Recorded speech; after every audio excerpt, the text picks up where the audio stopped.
Who may testify, किसको testify किया जा सकता है, कौन साक्ष्य दे सकेगा, कौन पर्सन साक्ष्य देने के लिए कैपेबल है?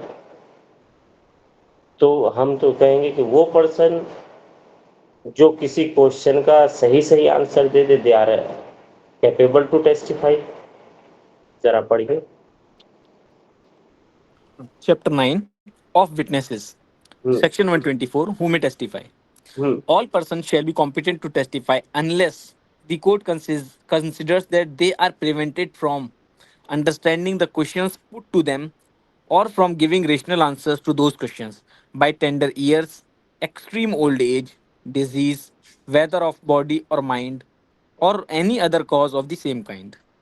कह रहा है कि all persons are competent to testify, सभी के सभी व्यक्ति कॉम्पिटेंट है। ये जनरल रूल बना दिया, जनरल प्रिंसिपल बना दिया, बच्चे हों, बूढ़े हों, महिलाएं हों, किसी भी एज के पर्सन हो, all are competent to testify. अब इन्होंने कह दिया अनलेस, अनलेस, अनलेस क्या कहा कि those who are entitled to give, those who can give the rational answer to any question, जो rational answer दे सकता है किसी क्वेश्चन का, they are competent to testify, उनका जो है साक्ष्य लिया जा सकता है, वो साक्ष्य देने योग्य हैं।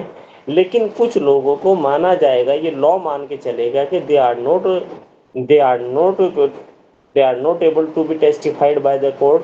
कौन कौन? टेंडर्स ईयर्स ऑफ, वो बहुत ही छोटे एज के लोग हैं, बहुत ही एज है, टेंडर एज है, उनका टेस्टिफिकेशन नहीं लिया जा सकता, उनका एविडेंस नहीं लिया जा सकता।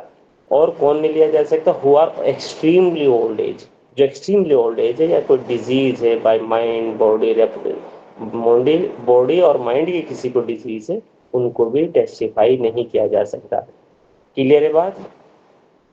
Who are incapable to testify? tender years of age, extremely old age, and person who are suffering from disease whether mental or physical। Clear है? आगे बताइए जरा, और कौन है, ये अंडरलाइन कीजिएगा। Explanation. A person of unsound mind is not competent to testify unless he is prevented by his unsoundness of mind from understanding the questions put to him and giving rational answers to them. A person of unsound mind is not incompetent to testify, underline कीजिएगा। जब तक के जो questions उनसे पूछे गए हैं वो रेशनली उन सवाल का जवाब ना दे सकें, तब तक वो जो है टेस्टिफाई के लिए इनकॉम्पिटेंट नहीं होंगे, कॉम्पिटेंट होंगे। Even the person of unsound mind is competent to testify. Clear है बात? Whether whether what is the relevancy of the testimony of the child? Relevant होगा भाई, अगर वो अंडरस्टैंड कर सकता है आंसर्स। देखिए, general principle in criminal cases, चलिए सपोज करिए अभी आपने देखा एक कानपुर का केस था। कानपुर की महिला, एक महिला और उसका हस्बैंड, वो घर में अपने रहते थे, कुछ नौकरी से परेशान था, तो he move to the Bombay, Bombay चले गए। बॉम्बे जाने के बाद अब उन्होंने अपना काम धाम शुरू किया, अपना जो है बढ़िया से उन्होंने अपना बिजनेस शुरू किया, अपनी नौकरी बिजनेस शुरू कर दिया। अब वो जो है वहां पर अपनी एक हैप्पी फैमिली रहने लगे, बहुत happily, they were living happily in the family. और उनके एक बेटी थी, उनके एक बेटी थी।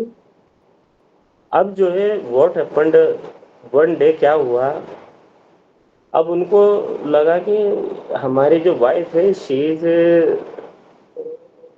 Is reacting in another ways, वो किसी और वे से हमको रिएक्ट करती है। और उनको जो है शक होने लगा कि जो ये मेरा प्योर है, जो घर पे जाता है, ये लेट लेट आता है, उसके बाद जो है बहुत टाइम तक नहीं आता है। अब इसको कहे तो कभी इधर बहाना बनाता है, कभी उधर बहाना बनाता है। एक बार क्या करता है कि जो वो जो पर्सन है, हस्बैंड क्या करता है कि हस्बैंड अपनी वाइफ को कहते हैं कि वो इतने दिन के लिए कहीं बाहर जा रहा है और कहीं वहीं शहर में ही रहने लगता है। एक दिन दोपहर में वो अचानक से घर में आता है, घर में देखता है कि जो नौकर था वो एंड उसकी वाइफ दोनों साथ में है। समझे? अब उन्होंने क्या किया कि किचन, नौकर ने और वाइफ ने मिलकर हस्बैंड को मार दिया, किचन के अंदर उसको दफन कर दिया। There was no eye witness except a child. उसकी डॉटर थी, उसने भी बेडरूम से देखा कि जो अंकल है जो आते थे, उन्होंने पापा को कुछ मारा, मम्मी ने और अंकल ने पापा को कुछ मारा, उसके बाद पापा गायब है। उन्होंने अपनी बच्ची का आप कुछ नहीं बताएंगे। कोर्ट के समक्ष केस गया। कोर्ट से पूछा गया कि whether only mere testimony of a child a conviction can be held of an accused person where the child is a sole witness। Court ने कहा यस हो सकता, where a child is a sole witness but Vaughan Dyer test is to be laid down। But voir dire लिखिए, voir dire, VIOR, voir dire test is to be laid down. Wire Dyer test is to be laid down।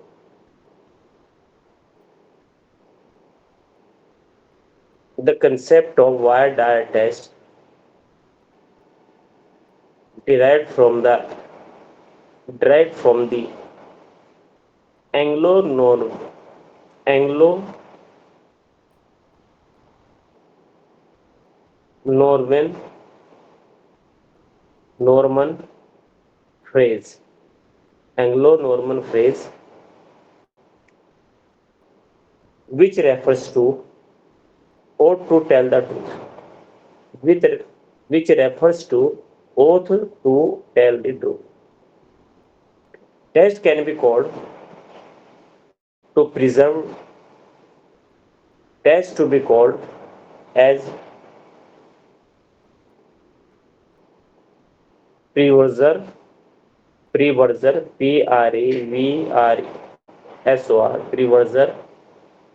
test, which is supposed to be connected by trial court. बताएंगे इसमें होता क्या है, which is suppose to be connected by, sorry conducted by trial court to determine to determine to determine majority and capability of the child, to determine majority and capability of the child. In that test, in that test, the judge must ascertain, the judge must ascertain the competency of the child, the competency of the child by asking some questions,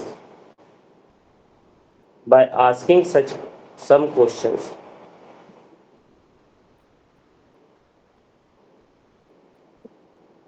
related to the case in hand before testifying the child witness, before testifying the child witness as a part of trial proceedings. समझ गए?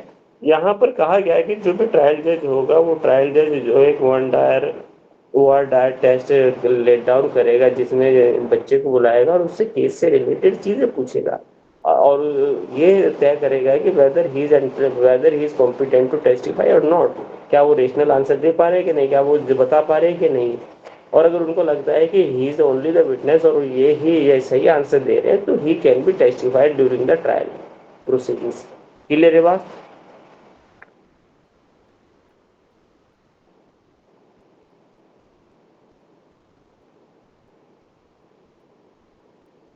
लिखिए। रामेश्वर कल्याण वर्ष Rameshwar Kalyan Singh versus state of Rajasthan. Rameshwar Kalyan Singh versus state of Rajasthan.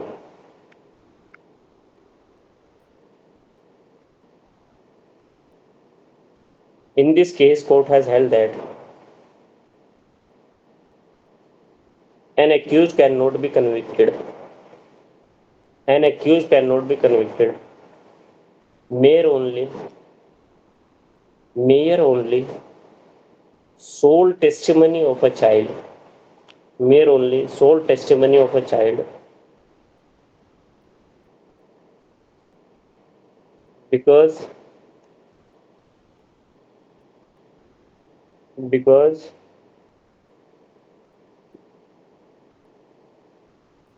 because child testimony is not is not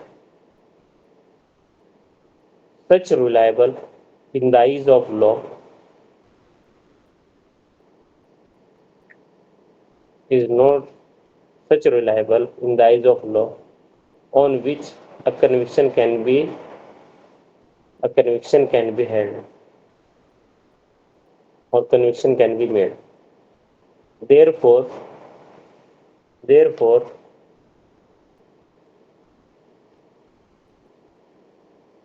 therefore corroboration is necessary. Corroboration is necessary.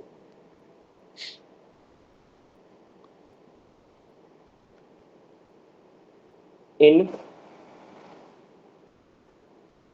in Panchi versus state of UP. Panchi, the full bench of honorable Supreme Court the full bench of honorable Supreme Court has held that evidence of child witness must find adequate corroboration adequate corroboration before it is relied upon that before it is relied upon that same view has been same view has been reiterated by Supreme Court. Same view has been reiterated by Supreme Court in Radhe Shyam versus State of Rajasthan 2014। Radhe Shyam versus state of Rajasthan 2014। अब बताइए जल्दी से, कोई question यहाँ तक?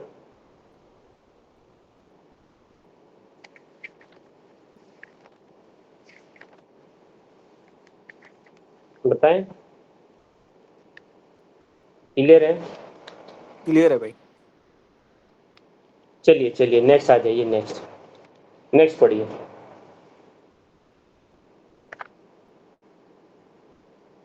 Next. Section 125, witness unable to communicate verbally. A witness who is unable to speak may give his evidence in any other manner in which he can make it intelligible, as by writing or by signs, but such writing must be written and the signs must be made in open court, and evidence so given shall be deemed to be oral evidence.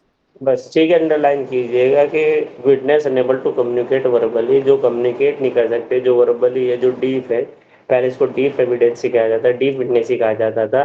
तो जो है those witnesses who can not able to communicate verbally, the statement must be given by them in writing or by the sign.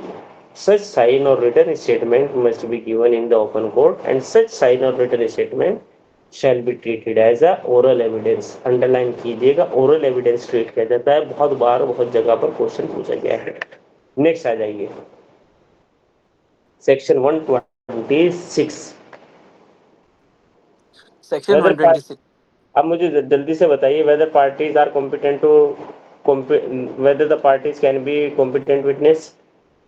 जी भाई, हो सकती है। क्या party अपने आप में कॉम्पिटेंट विटनेस हो सकती है? जी।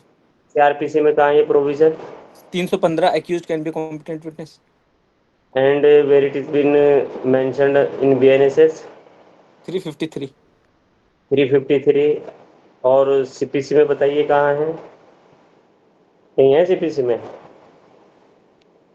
ऑर्डर सीपीसी 18, में ऑर्डर 18 रूल 3A। ठीक है, पार्टीज जो है कॉम्पिटेंट विटनेस हो सकती है। ठीक है, जरा बताइए 126 पढ़िए।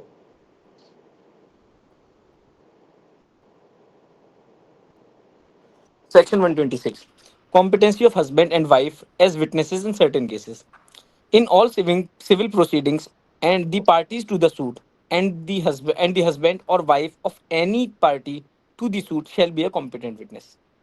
हस्बैंड एंड वाइफ जो कॉम्पिटेंट विटनेस होंगे सूट में, प्रोसीडिंग किसी भी सिविल सूट में। क्रिमिनल में बताइए। Second, in criminal proceedings against any person, the husband or wife of such person respectively shall be a competent witness. ठीक है, against any person wife and husband shall be a competent witness against such person. अच्छा, against such person भी हो सकते हैं। ठीक है, so whether a wife B charge for harbouring her husband, क्या भाई वाइफ अपने हस्बैंड को हार्बरिंग करने के लिए चार्ज की जा सकती है? भाई अब चार्ज की जा सकती है, पहले इसमें नहीं था लेकिन अब शायद की जा सकती है। अब हम्म, हार्बर से शायद वाइफ हटा दिया है, मुझे कंफर्म नहीं, शायद। चलिए अब आ जाइए नेक्स्ट। अब आ जाइए next, privilege communication. What do you understand by privilege communication? आज का हमारा नेक्स्ट टॉपिक है प्रिविलेज कम्युनिकेशन। प्रिविलेज कम्युनिकेशन से आप क्या समझते हैं, बताइए Haris. What do understand by privilege communication? भाई जिसको ये अज्यूम किया जाता है कि ये कम्युनिकेशन इन दोनों के बीच की है और इसका, इन दोनों की जो बातें हैं, इन दोनों की कम्युनिकेशन है, इसको कोर्ट के अंदर हम इसको एज एन एविडेंस पेश नहीं कर सकते। देखिए, आपको और बता दें, this is the general principle of law of evidence and the Bharatiya Sakshya अधिनियम। लॉ ऑफ एविडेंस और भारतीय साक्ष्य अधिनियम का ये एक जनरल प्रिंसिपल है, एक सामान्य नियम है। The witness shall be testified upon a relevant fact and shall be compelled to give an evidence when they knows anything about the fact. They shall be compelled to answer the question put to them. Every witness, this is the general principle of the cardinal principle of the law of evidence, that generally witnesses are bound, the witnesses are bound to give the evidence of the fact when they had a knowledge relating to the facts, which is the question whether fact in issue or relevant fact। अगर वो किसी fact in issue और relevant fact से related कोई तथ्य जानते हैं, कोई नॉलेज रखते हैं, तो they have to give the answer before the court of law, they have to be examined before the court of law।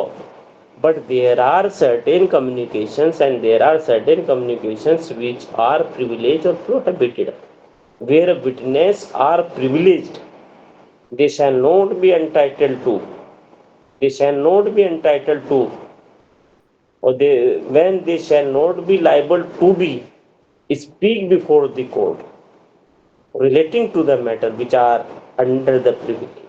जो प्रिविलेज में है वो विटनेसेस को जो कंपेल नहीं किया जा सकता कि आप आंसर दीजिए।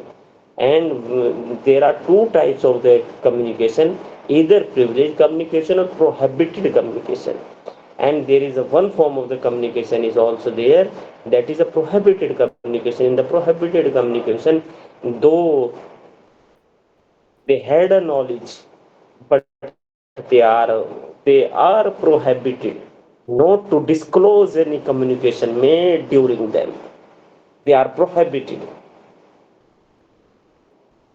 And in the privileged communication, the parties are not bound or not compelled, or the witnesses are not compelled to give and the evidence relating to the facts which they are known to the facts। Clear है कि नहीं है?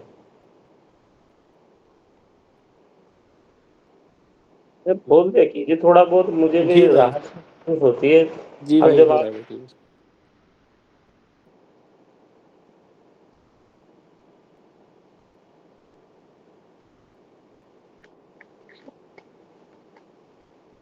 Clear है बात? जी भाई। ठीक है ना? Privilege communication. तो अब प्रिविलेज कम्युनिकेशन है, सपोज करिए व्हेन ड्यूरिंग द कोई मजिस्ट्रेट ने कोई ऑर्डर किया, whether the magistrate is bound by to disclose the facts on what basis he has given the judgment, he is not bound. But magistrate ने किस base पर judgement दिया, किस base पर डिग्री पास की, किस बात पे ऑर्डर दिया, he is not bound to prove that. अब वो जो है किसी के उसमें बाउंड नहीं है कि, लेकिन वो रीजन देगा, reason decision.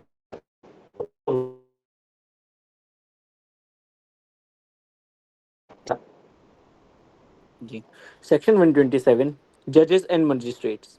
No judge or magistrate shall, except upon the special order of some court to which he is subordinate, be compelled to answer any question as to his own conduct in court as such judge or magistrate, or as to anything which came to his knowledge in court as such judge or magistrate.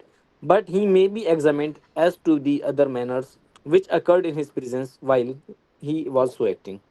ठीक है, जो भी उनका conduct है, उन्होंने क्या किया, क्या नहीं किया, किस कैपेसिटी में किया, they are not bound to disclose, they are not bound to disclose to anyone except the order of the superior court. Superior court के मामले में they can disclose, they can disclose the things, they can disclose the conduct on what basis they had had they held that, what are the basis of the conviction, what are the basis of the acquittal, what are the basis of their conduct, कि उन्होंने क्या proceeding, क्या reasoning लगाई।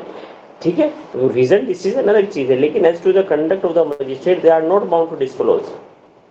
लेकिन अब suppose करिए magistrate के समक्ष जो है एक विटनेसेस आता है, और वो विटनेसेस जो है मजिस्ट्रेट के समक्ष ही एक पर्सन को जो गोली से मार देता है। तो क्या यहाँ मजिस्ट्रेट जो है, whether the magistrate can not be examined as a witness? क्या विटनेस नहीं एग्जामिन हो सकते मजिस्ट्रेट साहब? बताइए, हो हो सकता सकते है हैं। भाई। ठीक है ना? पहले इलिस्ट्रेशन ए पढ़िए, फिर बाद में सी। Illustrations. A on his trial before the court of session says that a deposition was improperly taken by B, the magistrate. B cannot be compelled to answer questions as to this except upon the special order of a superior court. C. Illustration C. A is accused before the court of session of attempting to murder a police officer whilst on his trial before B. A session judge B may be examined as to what occurred. ठीक है ना? जो उनके सामने हुआ है, जो क्या हुआ है, वो सब देख सकते हैं, कर सकते हैं। ठीक है ना? अब आ जाइए नेक्स्ट। देखिए, ये जो हम इलिस्ट्रेशन बता रहे हैं, ये पूछे गए इलिस्ट्रेशन है, चाहे वो ए हो सी हो, बहुत बार पूछे गए हैं। Communication during marriage, communication during marriage. अब सपोज करिए the communication during marriage is also protected beyond the marriage of, लिख लीजिए। अच्छा, पूछा जाता है सेक्शन 127 जो है, 127 किस पे अप्लाई होता है? जजेस और मजिस्ट्रेट पे। अब it also applies to arbitrator. Arbitrator is also entitled to get the privilege of section 127 of the Bharatiya Sakshya Adhiniyam, is also entitled to exercise such privilege. ठीक है?